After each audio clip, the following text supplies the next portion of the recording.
들으실 말씀은 요한복음 4장 39절에서 42절까지의 말씀입니다. 요한복음 4장 39절에서 42절까지 말씀, 신약성경 148쪽에 있습니다. 제가 봉독하겠습니다. 여자의 말이 내가 행한 모든 것을 그가 내게 말하였다 증언하므로 그 동네 중에 많은 사마리아인이 예수를 믿는지라. 사마리아인들이 예수께 와서 자기들과 함께 유하시기를 청하니 거기서 이틀을 유하시매 예수의 말씀으로 말미암아 믿는 자가 더욱 많아 그 여자에게 말하되 이제 우리가 믿는 것은 내 말로 인함이 아니니 이는 우리가 친히 듣고 그가 참으로 세상의 구주인 줄 알미라 하셨더라. 아멘. 할렐루야. 오늘도 잘 오셨습니다. 여러분 모두에게 하나님의 구원의 축복, 사랑과 은총의 축복이 이후에 가득하기를 주의 이름으로 축복합니다. 오늘 이렇게 초대를 받아오신 분들도 많이 보이십니다. 만나서 뭐라고 말씀을 드려야 될지 모르겠습니다. 우리 옆에 있는 분들 오랜만에 또 처음 뵌 분도 계시지만은 한번 인사 나누겠습니다. 만나서 반갑습니다.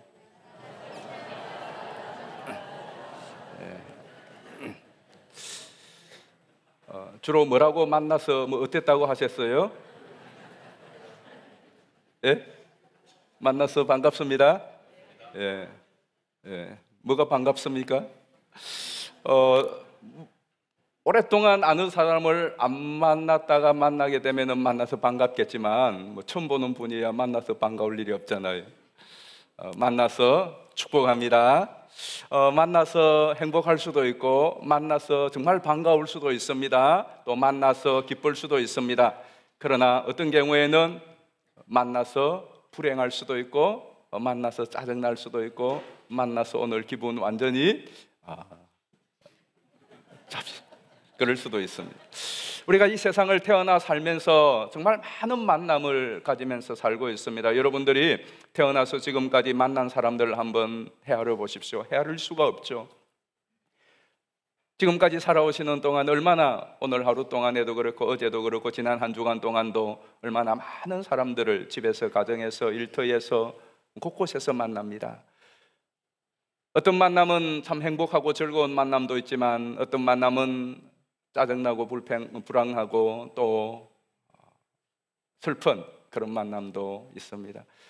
사람이 세상을 살아가면서 어떤 사람을 만나느냐, 또 어떤 만남을 가지느냐에 따라서 사실 행복하고 또 즐겁기도 하고 불행하고 슬프기도 합니다. 아무리 돈을 많이 가지고 아무리 높은 배슬을, 또 환경이 아무리 좋아도 잘못 만난 그 사람 때문에, 그 만남 때문에 참 힘들고 어려울 때도 있죠. 이 세상에 태어나면서 제일 먼저 만나는 사람이 부모님입니다. 제가 부모님이라고 그랬더니 어떤 분은 그래요. 아닌데요, 산부인과 의사라고 그렇게 말하는 사람도 있는데 이전에는 그랬어요. 제일 먼저 만나는 사람이 부모님입니다. 그런데 그 부모님과의 만남은 내가 선택할 수 있는 것이 아닙니다. 내가 태어나 보니까 그런 부모님이 계셨을 뿐입니다. 내가 선택할 수 있는 것이 아닙니다. 이 부모님과의 만남이 내 인생을 좌우하기도 합니다. 저는 참 좋은 부모님을 만났습니다. 저희 부모님은 그렇게 형편이 넉넉하고 부유한 분은 아니셨지만 그러나 믿음의 부자이셨습니다. 그래서 저희 아버지 어머니로부터 참 신앙의 좋은 유산을 물려받았습니다. 저희 아버님은 5년 전에 천국에 가셨지만 저희 어머님은 지금도 살아계셔서 저와 우리 서울서교회 성도님 여러분들을 위하여 밤낮으로 기도하고 계시는 분이고, 교회에서 지내는 시간이 지금은 일상생활 하시는 것보다 아마 많을 거예요. 네, 기도하시는 그런 어머님, 참 귀한 부모님을 만나서 또 지금까지 그 부모님의 기도와 또 섬김 가운데 하나님의 축복을 누리고 있다 생각하니 참 고마울 뿐이죠. 두 번째 만남은 배우자의 만남이죠. 30여 년 전에 저는 제 아내를 만났습니다. 제 아내를 만나서 지금도 저 아내는 저를 위하여서 헌신적으로 모든 것을 내려놓고 뒷바라지하며 기도하며, 또 우리 서울서교회 성도님들을 위하여 노트에 빼곡하게 여러분들의 기도의 제목을 적어놓고 밤낮으로 기도하면서 지내고 있는 참 귀한 아내, 복된 아내를 저는 만났습니다. 제가 다시 태어난다고 해도 저는 저의 아내를 만날 것입니다. 세 번째 만남, 정말 축복된 만남이 또 있습니다. 그 만남은 20여 년 전에 서울 서교회를 만나고 여러분들을 만난 겁니다. 우리 귀한 장로님들, 또 우리 권사님들, 우리 집사님들, 24년 전에 우리 서울 서교회를 만난 거 저에게는 참 축복이고 행복이고 기쁨이고 제 인생의 보람과 의미와 가치로 지금까지 지내고 있습니다. 그래서 돌이켜보면서 나는 어째서 이렇게 좋은 교회에 정말 좋은 성도님들을 만나게 되었을까? 또 나는 어째서 참 귀한 아내를 만났을까?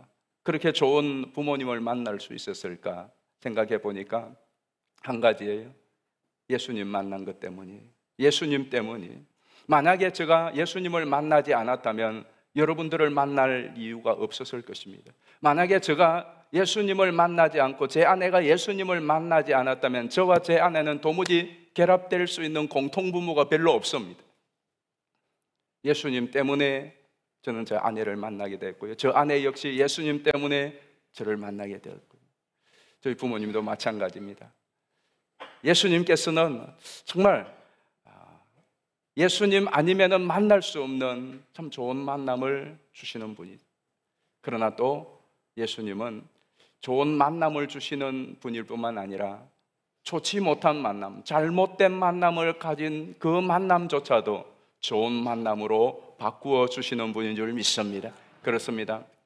정말 너무너무나 잘못된 만남, 불행한 만남이라고 생각했던 그 만남조차도 예수님을 만나게 될 때에 그 예수님으로 인하여 정말 좋은 만남으로, 행복한 만남으로 바꾸어 주시는 분이시죠. 오늘 우리가 읽은 요한복음 4장에 나오는 수가성 여인의 만남이 그렇습니다. 이 수가성 여인은 부모님 잘못 만난 거예요. 태어나 보니까 사마리아인 부모님 밑에서 태어난 겁니다. 이 여인이 선택권이 없는 거예요. 태어나 보니까 유대인으로부터 멸시와 천대를 받는, 지탄받고 손가락질 받는, 무시받는 사마리아 부모님 밑에서 태어난 사람이 되었습니다. 인종적 차별을 겪어야 되는 자리에 있게 되었습니다. 부모님 때문에 그랬습니다. 그래서 이 사람은 변변한 교육도 제대로 받을 수 없었습니다. 유대인들처럼 훌륭한 랍비나 스승 밑에서 인생의 운명과 철학에 대하여서, 삶에 대하여서 제대로 교육을 받을 수 없는 환경 가운데 거하게 되었습니다. 제대로 배우지 못하고 교육받지 못했으니까 이 사람이 또 부유하고 넉넉한 삶을 살아갈 수도 없어요. 그래서 사마리아 지역의 사람들은 다 가난하고 힘들게 살았습니다. 먹고 살기 위하여서 남편을 만나야 했습니다. 그런데 그 남편과의 관계도 원만하지 않아서 첫 번째 남편과 헤어지고, 두 번째 남편과 헤어지고, 세 번째 남편과 헤어지고, 그 정도 되면 접어야 되는데 네 번째, 다섯 번째 남편과 헤어졌다가, 그리고 지금 살고 있는 사람은, 남자는 여섯 번째 남편인데 아직 혼인신고도 안 하여서 정식 남편도 아닌 이러한 기구한 삶을 살아가는 겁니다. 그러니까 이 사람은 사람들을 만나는 것이 너무나 힘들고 어려웠습니다. 그래서 사람들을 만나지 않기 위하여서 생필품인 물을 뜨기 위해서도 사람들과 같이 어울리지 못하고 한낮 뜨거운 정오의 태양빛 아래 홀로 고독히 쓸쓸히 우물을 길러러 나왔던 그러한 여인이었습니다. 아무도 그에게 친구가 되어주지 않았습니다.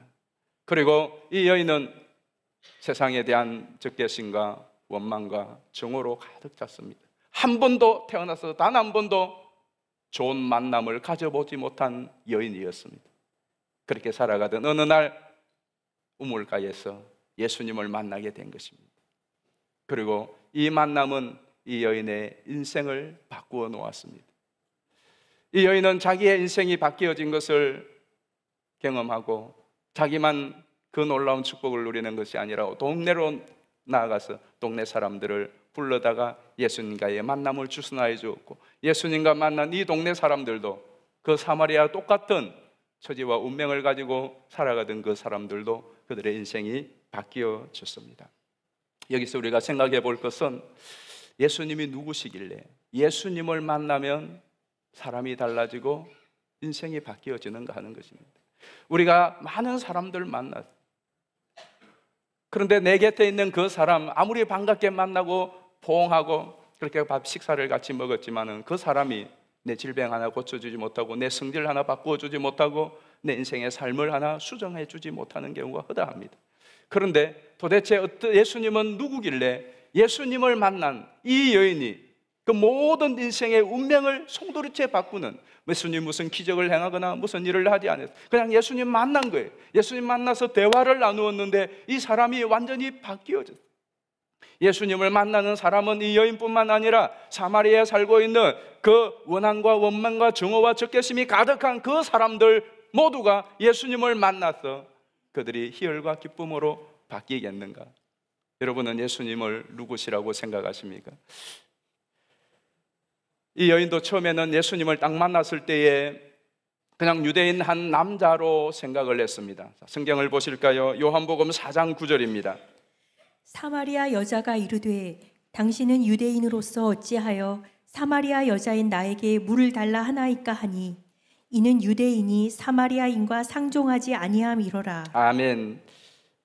사마리아 여자가 우물가에 앉아있는 예수님을 보면서 이렇게 말합니다. 당신은 유대인으로서, 보니까 유대인으로 보여. 유대인 남자, 그것밖에는 보이지 않습니다. 여러분, 우리가 처음에 만나면, 사람을 처음 만나면 다 첫인상이라고 하는 것이 그 속까지 들여다보지 못합니다. 얼굴 보고, 안경 보고, 머리 헤어스타일 보고, 옷 입은 것 보고, 그래 말하는 말투 보고, 아, 사람 이런 사람이겠구나, 좋은 사람이겠구나, 나쁜 사람이겠구나, 좀 성깔이 있겠구나, 부드럽겠구나, 뭐 판단을 합니다. 자, 그 정도예요. 예수님에 대해서도 마찬가지입니다. 그런데 대화를 나누어 보니까 달랐습니다. 겉보기하고는 다릅니다. 여러분, 그런 경우 있지 않습니까? 누군가 대화를 나누어 보니까 사람이 보기하고 다르네.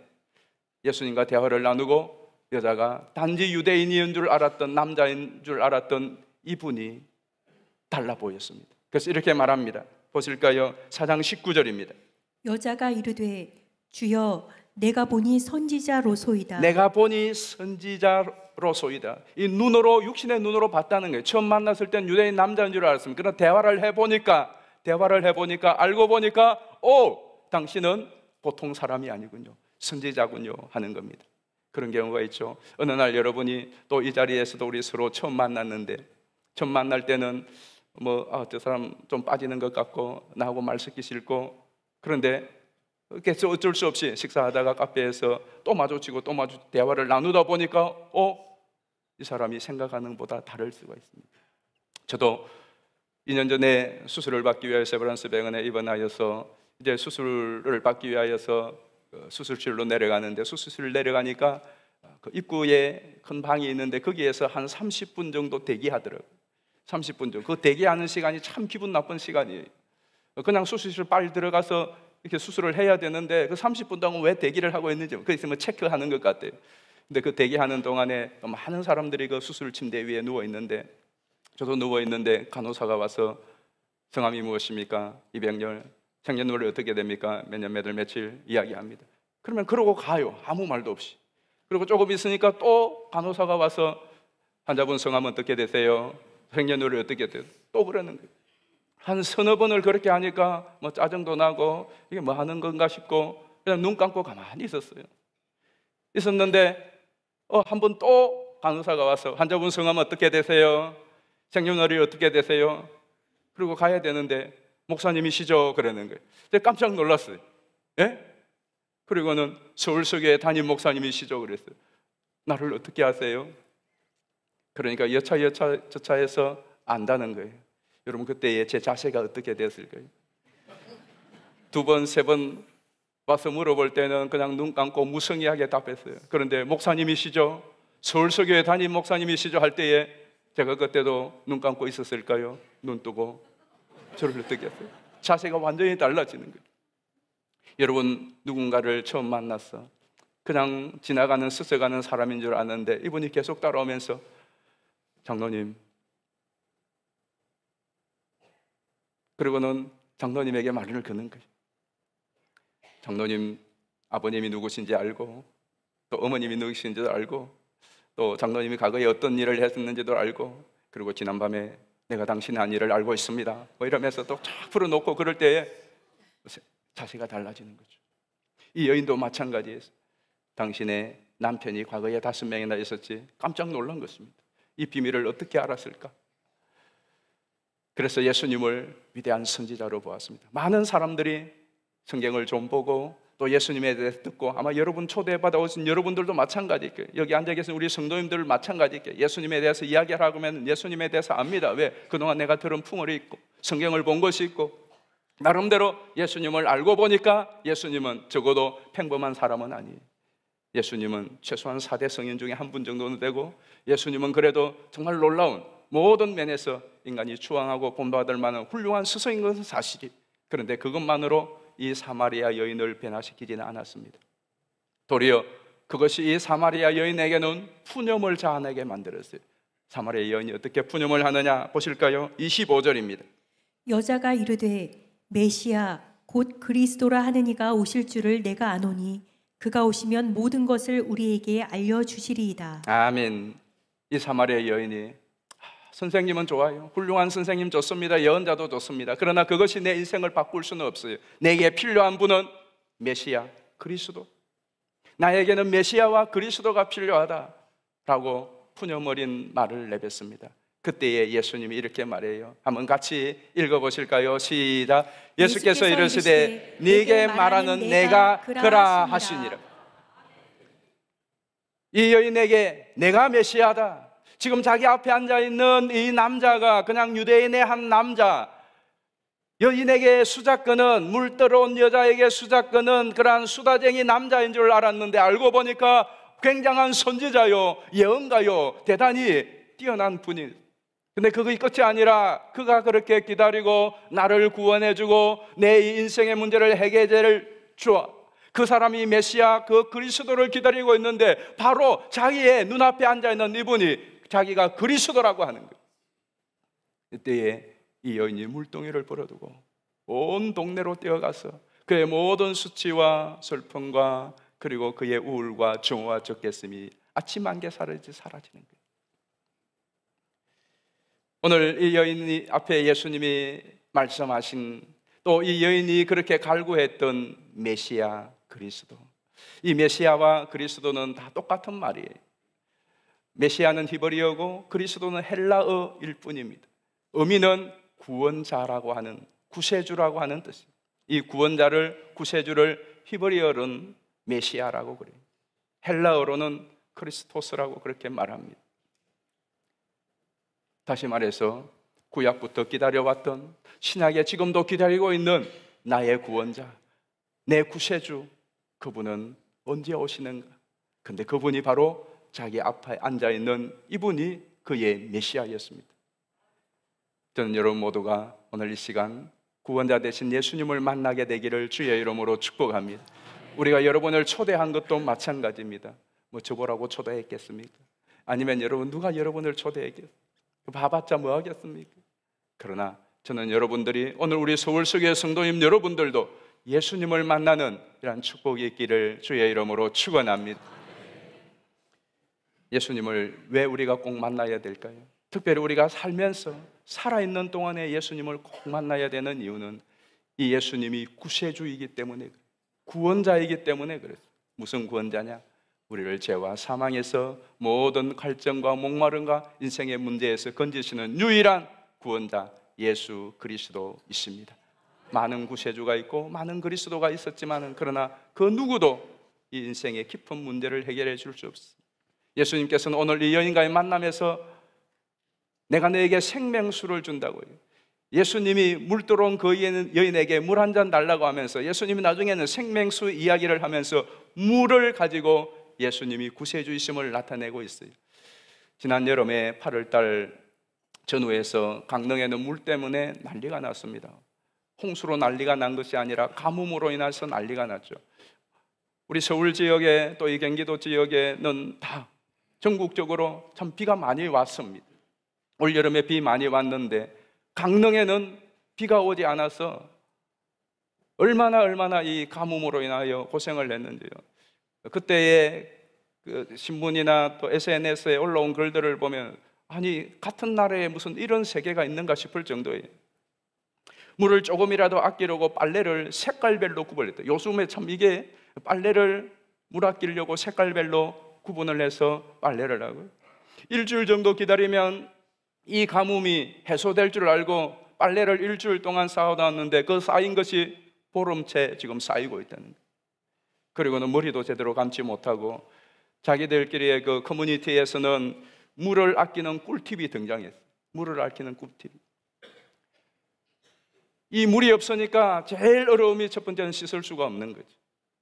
여러분, 우리가 물로 씻어야 되지. 여러분, 오늘 세수하고 오실 때에 뭐 우유로 세수하시고 알코올로 세수하시고 주스로 세수하신 분들 계시지 않을까.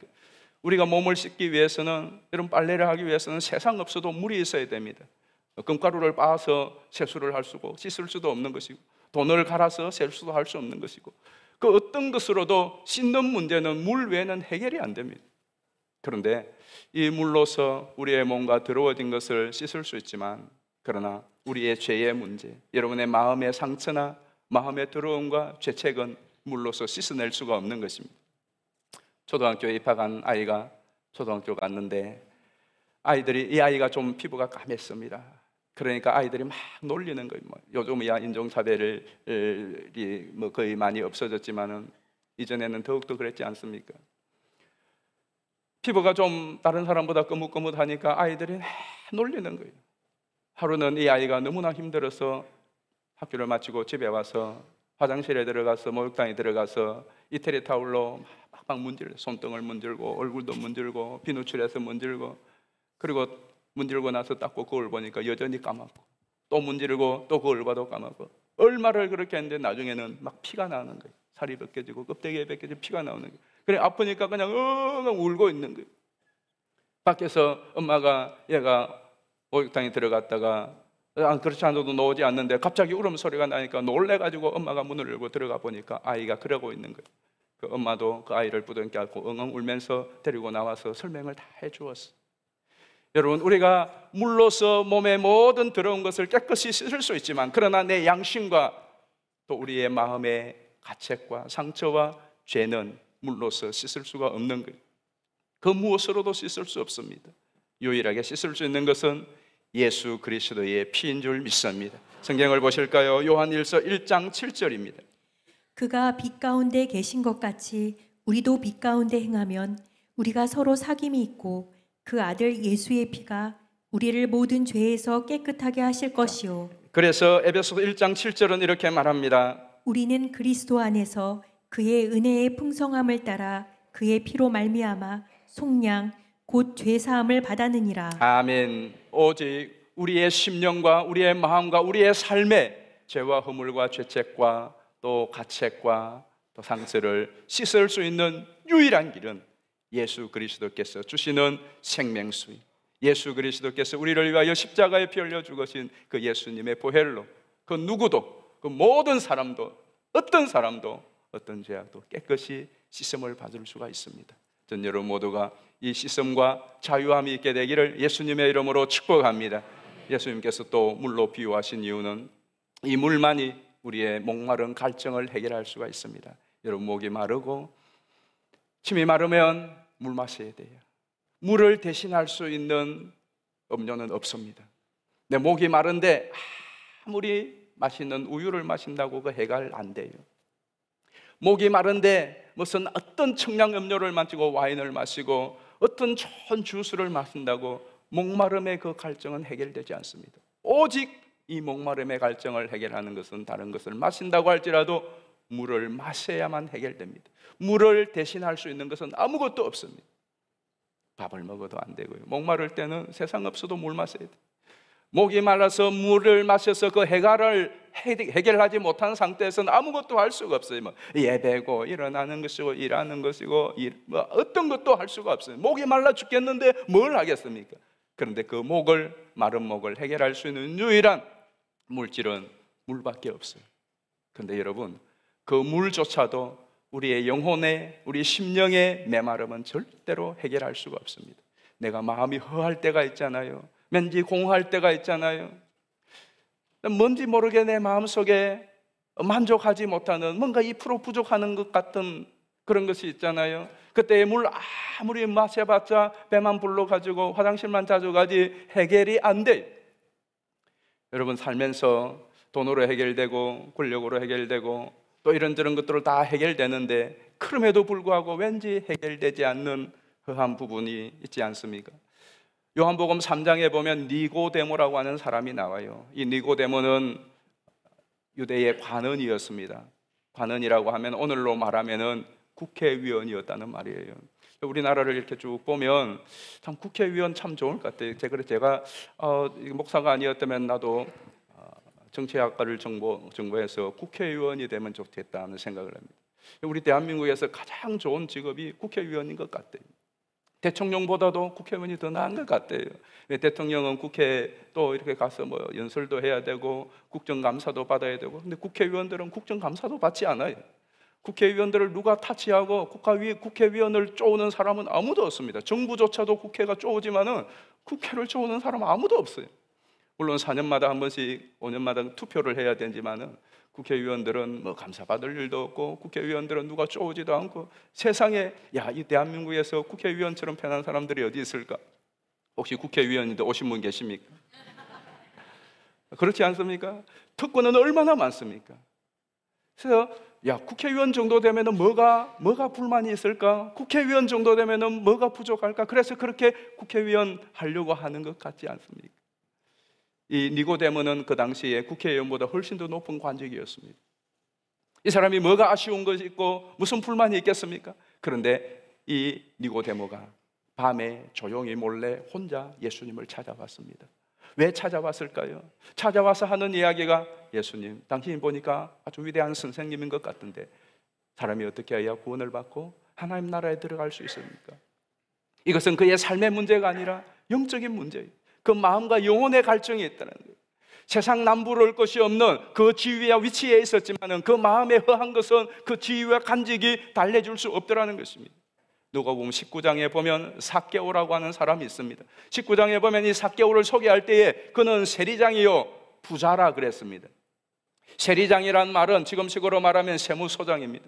아마 세무소장, 지금이야 세무소장님도 일반 특별한 특권이 없지만은 한 40년, 50년 전만 여러분 생각해 보십시오. 그 세무 직원들만 해도 아주 떵떵거렸습니다. 그런데 세리장이요 부자라. 부쩍 딱 무슨 각이 나옵니까? 40, 50년 전인데 세무소장이었는데 아주 부자였더라. 그러면 뭐가 떠오르는 겁니까? 많이 해 먹었겠구나. 그거 떠오르는 겁니다. 니고데모가, 이 삭개오가 그랬어요. 자, 그래서 그가 지금도 세리장이고 현직 세리장이요 그리고 부자인데 그에게 무슨 아쉬움이 있겠습니까? 무슨 갈증이 있겠고 부족함이 있겠느냐고요. 그런데 이 부자가 예수님이 그 동네에 지나간다는 소식을 들었습니다. 많은 사람들이 예수님을 보기 위하여서 그냥 벌떼와 구름대와 같이 몰렸어요. 그런데 삭개오는 키가 작았습니다. 예수님을 자기도 보고 싶었어요. 그런데 사람들이 많이 서 있으니까 볼 수가 없자 가로수에 올라간 것입니다. 여러분, 이 세리장이, 이 부자가 예수님 한 번 보려고 그 수많은 군중들 있는데 가로수에 올라간다. 왜 올라갔을까요? 그에게 돈으로 채울 수 없는 갈증이 있었던 거죠. 예수님하고 눈 딱 마주쳤습니다. 예수님이 씩 웃고 그냥 말았어야 되는데 예수님께서 삭개오야 내려오너라. 온 동네 소문 다 나버렸습니다. 그럼에도 불구하고 올라갔던 것은 그만큼 돈으로 채울 수 없는 갈증이 있었던 것이죠. 나중에 예수님을 만난 이 삭개오가 어떻게 하죠? 자기의 재산 절반을 팝니다. 그리고 가난한 사람들에게 나누어 줍니다. 그리고 자기가 다른 사람들 그 착취한 거, 얼마나 착취를 많이 했겠습니까? 착취한 거 4배를 갚아주겠다고 말합니다.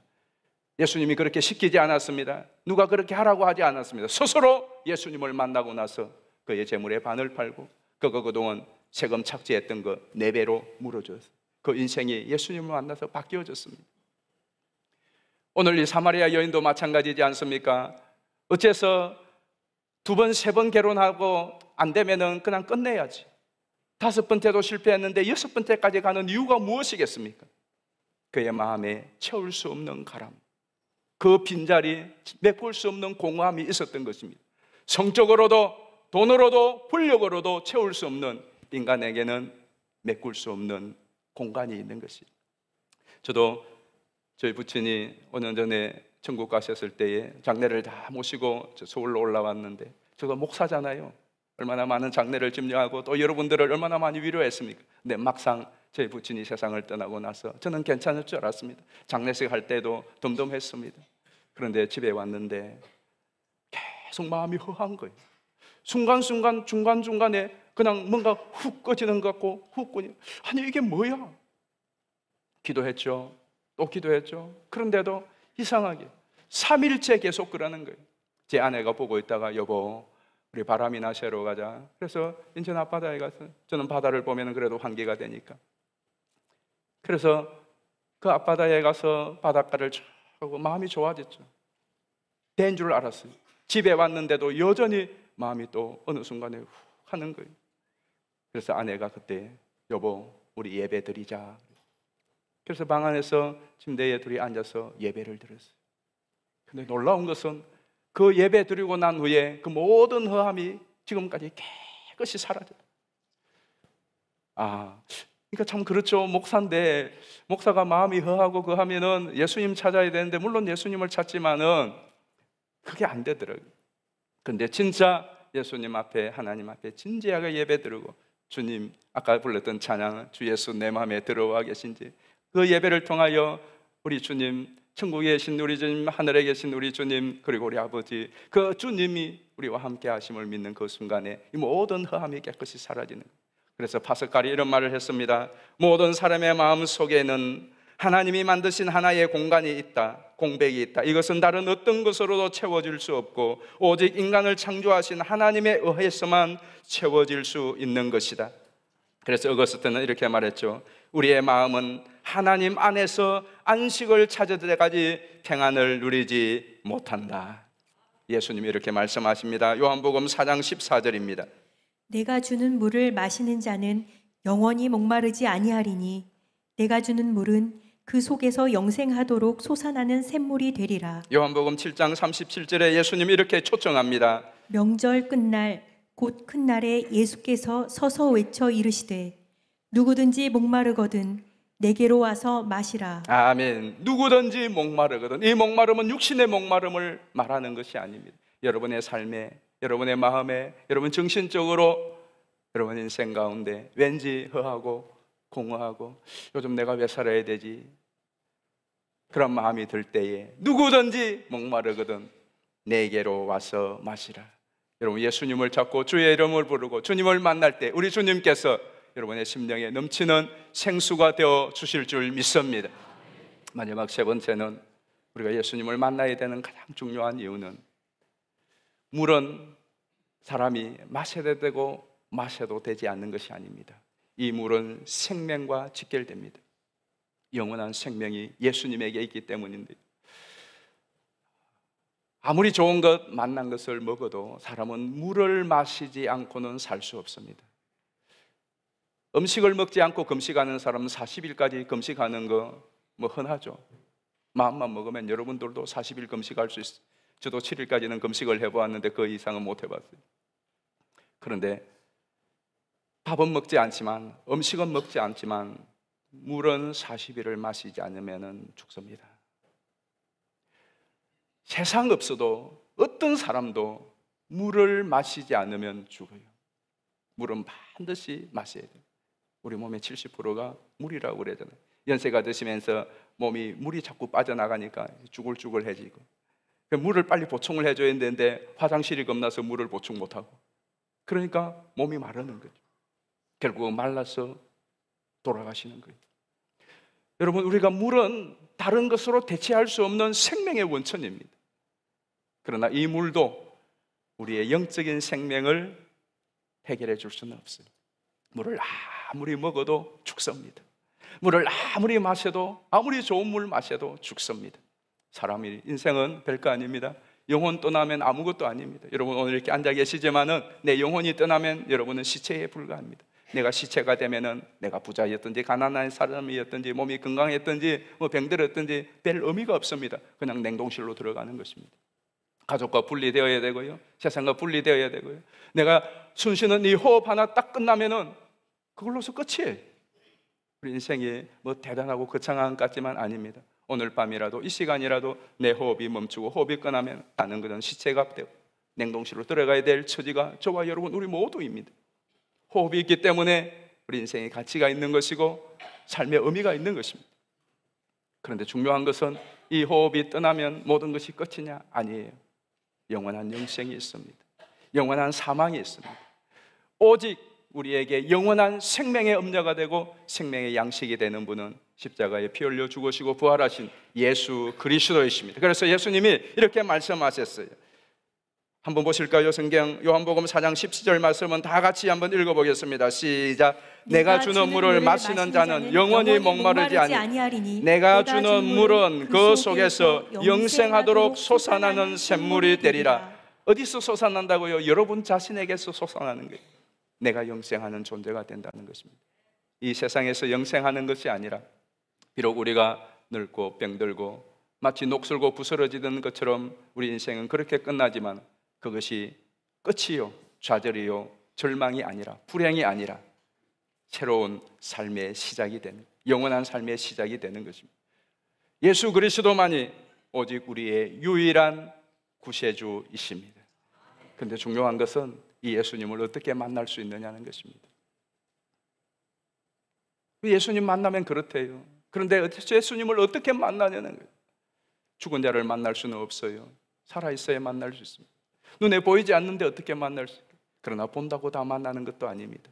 이 여인이 처음에 예수님을 만났을 때에 구세주를 만나지 못했어요. 그분이 구세주인데, 그러나 이 여인이 예수님을 구세주로 만난 정점이 있습니다. 예수님이 내가 메시아다라고 할 때에, 내가 그라고 할 때에 그 예수 그리스도를 믿을 때에 만나는 것입니다. 예수 그리스도를 만나는 비결은 믿음인 줄 믿습니다. 이 믿음은 마치 스위치와 같아요. 여기에 보면 불이 막 들어와 있습니다. 이 불이 나갔을 때에 이 불을 켜는 거 올라가서 뭐 교체하고 그럴 거 없어요. 스위치 하나 누르면 불이 쫙 들어옵니다. 믿음이라는 건 참 신비한 것입니다. 마치 불 꺼진 깜깜한 이 공간에 어떻게 이곳을 밝히지? 저 수많은 전구들 어떻게 불이 들어오게 하지? 스위치 하나 누르면 쫙 들어가요. 스위치 하나 누르면 전기 연결시키면, 스위치 온 버튼 누르면 모든 컴퓨터가 작동되고 모든 것이 작동이 되는 것처럼 여러분이 예수 그리스도께 믿음의 버튼을 누를 때, 믿음의 스위치를 누를 때에 예수 그리스도로부터 우리의 갈증과 더러움과 사망과 죄와 사망의 모든 것들이 풀어지고 회복이 되고 치유가 되고 영원한 생명을 취하는 줄 믿습니다. 오늘 우리가 읽은 본문 말씀 다시 한번 보겠습니다. 요한복음 4장 39절에서 42절을 다시 한번 읽겠습니다. 여러분 잘 보십시오. 여자의 말이 내가 행한 모든 것을 그가 내게 말하였다 증언하므로 그 동네 중에 많은 사마리아인이 예수를 믿는지라. 사마리아인들이 예수께 와서 자기들과 함께 유하시기를 청하니 거기서 이틀을 유하심에 예수의 말씀으로 말미암아 믿는 자가 더욱 많아 그 여자에게 말하되 이제 우리가 믿는 것은 내 말로 인함이 아니니 이는 우리가 친히 듣고 그가 참으로 세상의 구주이신 줄 알미라 하였더라. 아멘. 이 사마리아 여인도, 그리고 사마리아 여인의 소식을 듣고 달려온 이 사마리아 사람들도 그들이 예수님을 어떻게 만나게 되었죠? 믿음입니다. 믿음으로. 내가 그라고 하는 그 말을 여자가 만약에 거부했다면 그는 메시아를 앞에 두고도 만나지 못했을 겁니다. 그러나 내가 메시아라고 하는, 내가 그라고 하는 그 예수님의 말씀을 믿을 때에 그 예수님을 그는 만나게 되었고 변하게 되었습니다. 동네 사람들도 마찬가지입니다. 여자의 말을 듣고 와서 그냥 유대 남자네, 대단한 납빈의 정도가 아니라 이분이 정말로 메시아가 맞구나 라고 믿었을 때에 그들의 삶에 변화가 일어났습니다. 우리가 부르는 찬양 가운데 이런 찬양이 있습니다. 슬픈 마음 있는 자, 몸과 영혼 병든 자, 누구든지 부르시오. 예수 이름 부르시오. 그 이름을 믿는 자, 그 이름을 부르는 자, 그가 어떤 사람이든 구원 얻으리. 그 이름을 믿는 자, 그 이름을 외치는 자, 그가 어떤 사람이든 주의 영광 보리라. 딴 거 없습니다. 내가 예수님을 믿을 때에 이 전원의 스위치 버튼을 누르면 복잡한 거 생각을 없어. 손이 어떻게 흘러가 있는지, 어떻게 연결이 되어 있는지 몰라요. 그러나 스위치 하나 누르면 전기불이 들어오고 냉장고가 작동되고 전자레인지가 돌아가는 것처럼 여러분의 인생도 마찬가지입니다. 예수 그리스도를 믿을 때에, 예수님을 만나게 되고 예수님을 만날 때에 우리 인생의 새로운 시작이 되어집니다. 저는 여러분 모두가 예수님을 만나서 여러분의 남은 삶이 주 안에서 복되고 승리하고 이 험한 세상을 이겨나갈 수 있게 되기를 주의 이름으로 축복합니다. 우리 함께 이 찬양했으면 좋겠어요. 슬픈 마음 있는 자, 몸과 영혼 댕든 자, 누구든지 부르시오. 예수 이름 부르시오. 여러분들도 한번 예수님의 이름을 불러보시기를 바래요. 오늘 이 찬양을 따라서 정말 마음으로 예수님의 이름을 불러보시기를 바랍니다. 사도행전 2장 21절에 보면 누구든지 주의 이름을 부르는 자는 구원을 얻으리라고 그래요. 누구든지 주의 이름을 부르는 자는 구원을 얻으리라. 내가 그러한 그 말씀을 믿었던 것처럼 여러분들이 이 말씀을 믿게 될 때에 여러분에게 놀라운 우리 주님의 은혜가 있게 될 줄 믿습니다. 슬픈 마음 있는 자,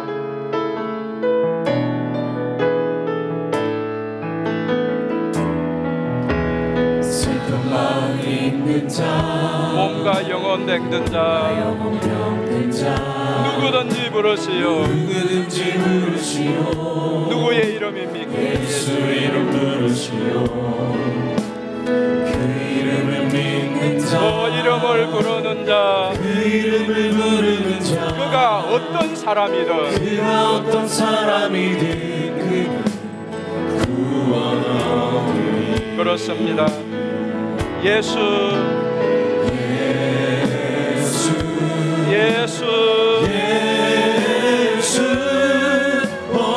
능력의 그 이름 예수 나 외쳐 부르네.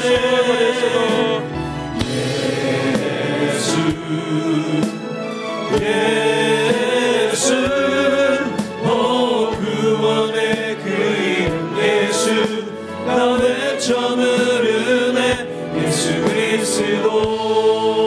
은과 금 내게 없으나 나는 내게 없으나 나 가진 것 내게 주니 가진 것 너에게 주니. 능력의 이름 예수라. 능력의 이름 예수라. 그 이름을 붙드시오. 그 이름을 붙드시오.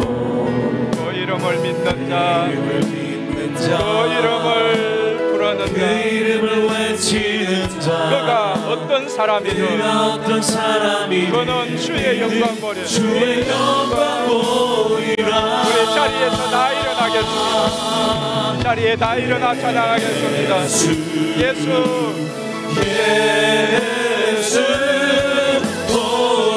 능력의 그 이름 예수 나 외쳐 부르네.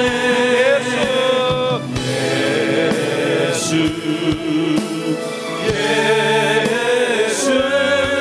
구원의 그 이름 예수 나 외쳐 부르네. 예수 그리스도.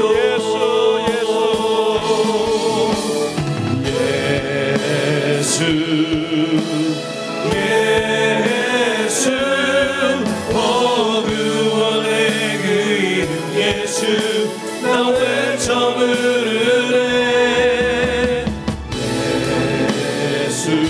예수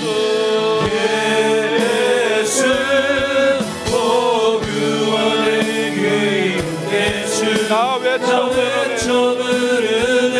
예수 그리스도. 우리 시간 같이 한번 기도하겠습니다. 특별히 오늘 초대받아 오신 분들을 위하여 여러분 같이 기도해 주시기를 바라요.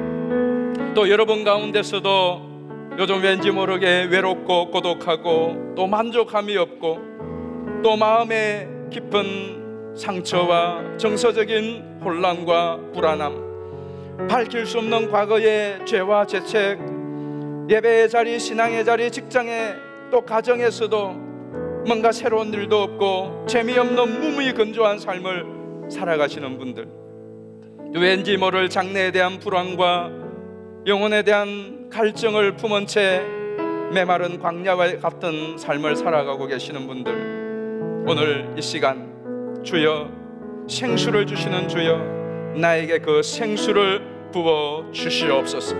특별히 우리가 남은 삶을 또 살아내야 되는데 예수님 만나서 예수님과 함께 믿음으로 승리하는 삶을 살 수 있도록 예수님 우리에게 찾아와 주시고 만나 주시고 이 자리에 계신 모든 분 한 분 한 분 주님 만나달라고 우리 이 시간에 주여 한 분 부르고 예수님 이름 한 분 부르고 간절한 마음으로 기도하겠습니다.